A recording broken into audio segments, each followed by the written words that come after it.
lahat dito sa Glorieta para sa aming premiere night dito. At kung makakasunod kayo sa Mega Mall, sumunod kayo. Wow! Miss Gina Pareno. Hello po sa inyo lahat. Nakakatuwa ho nakasama ako sa Hating Kapatid. At least na-experience ko na makasama kayo muli. Wow!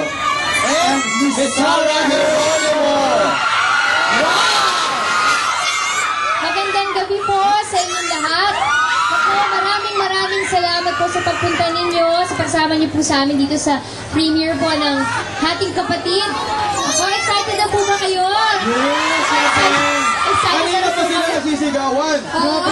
Alam mo, Sarah, alas 10 pa ng umaga nandiyan na sila. Hindi nga! Dito ako. Hindi, kanina pang alas 4, 3:30, andito na sila. Yes. Oo. Miss Sarah, ano ba ang story? Ano bang dapat abangan sa kwento ng Hating Kapatid? Yes, syempre ito po yung medyo hindi na po natin nakikita lately sa mga pelikula. Ito po, para naman po ma-remind tayo ng mga moral values po sa ating mga pamilya. So, please po, sana po panoorin niyo ang Hating Kapatid at sana po magustuhan niyo yung trabaho po namin. Ang name ni Sarah Geronimo sa movie is? Yes, ako po dito si Cecil, ang nakababatang kapatid po ni Miss Judy Ann Santos as Rika. Ang role niya Nabigyan ako ng pagkakataon na makatrabaho si Ate Juday at makilala siya at maging kaibigan. Yan talaga.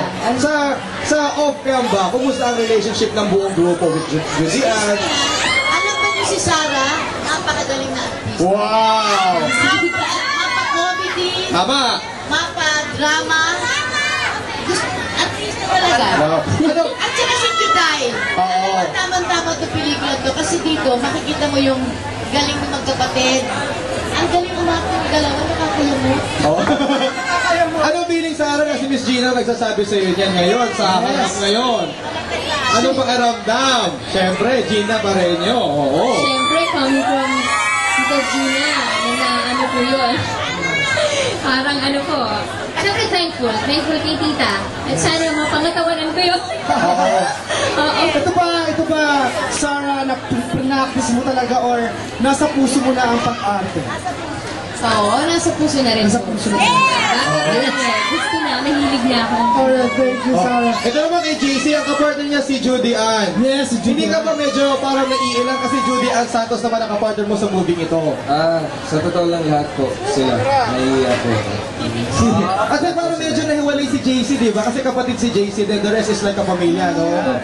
Oo. Kaya sobrang naiiyak. Pero thankful pa rin ako kasi nakasali ako sa movie and nabigyan ako ng malaking opportunity na makatrabaho yung mga malaking artista tulad nila Miss Dina, sila DJ, si Sarah, at saka si Lala, si Isa pa ito, JC, sa pinakamadali mo nagawa na role sa'yo sa pelikula? Ay, Or mahirap dahil sa masasabi ko mahirap siya kasi makapartner mo na si Juday, mahirap. Yes, parang pero matututo ka sa kanya kasi very professional talaga yung si Juday. Marami ka matututunan. DJ Dorana, ano naman ang role mo dito at bakit dapat panoorin ang Hating Kapatid ng ating mga kapatid? Magpipinsan kami ni Sarah at ni Juday, of course, lola namin si Lola Amor. At simula ng pagkabata ako nag-alaga kay Sarah. Hanggang sa, yun, sabay-sabay na nga kami, naabutan na kami ni Sarah lahat. So, napakaganda ng pelikula, napakaganda ng moral values. GP po kami. Yes. General Patronage. Sa Wednesday na po yan, July 21.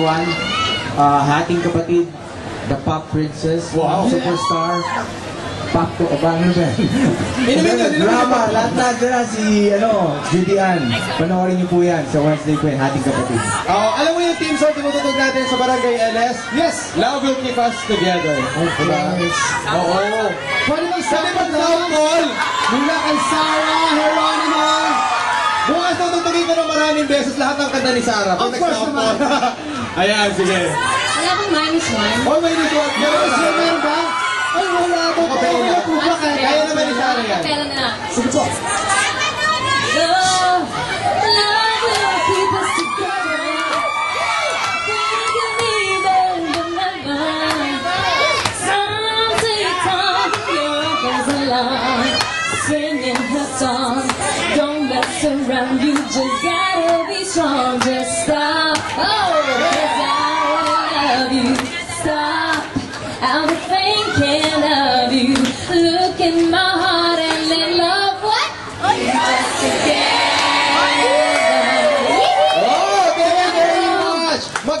tayo sa loob ng sinihan. Maraming salamat. Galing. Miss Sara Geronimo, Gina Moreno, JC De Vera, and DJ Dorano. Palagpakan muna natin sila. Thank you. Thank you po. Kasama din si Mami Divine na napaka-supportive. Yan. Nakita ko bigla sa likuran. Yan, syempre. Si Daddy, kasama si Daddy. Oo, si Daddy ni Sarah. Pwede makidaddy din kami, Sarah. Alam mo, pag gusto mo gumaling kumanta, kailangan didikit ka sa mga pen. Pwede yung mga kids ninyo, dalhin nyo sa loob ng sinya. Sa Wednesday na po yan, July 21st po yan. Directed by Wendy De Ramas. Yes. Yes. Salamat po, nakapiling natin.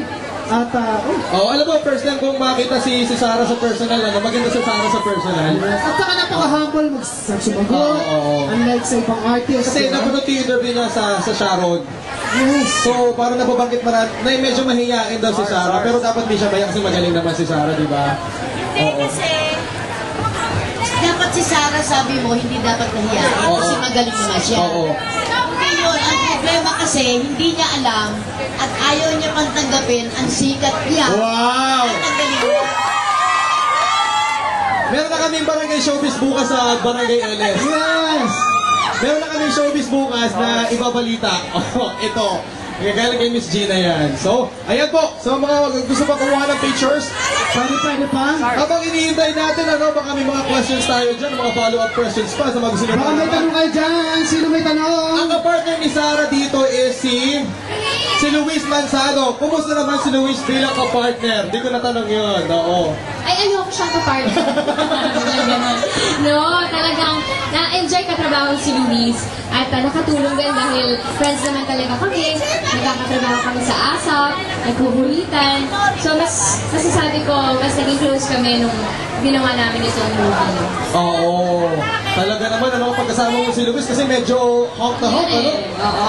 Maloko ba si Luis sa personal? Kasi nakikita ko sa TV, masyadong maloko eh. Laging pumapunchline yun eh.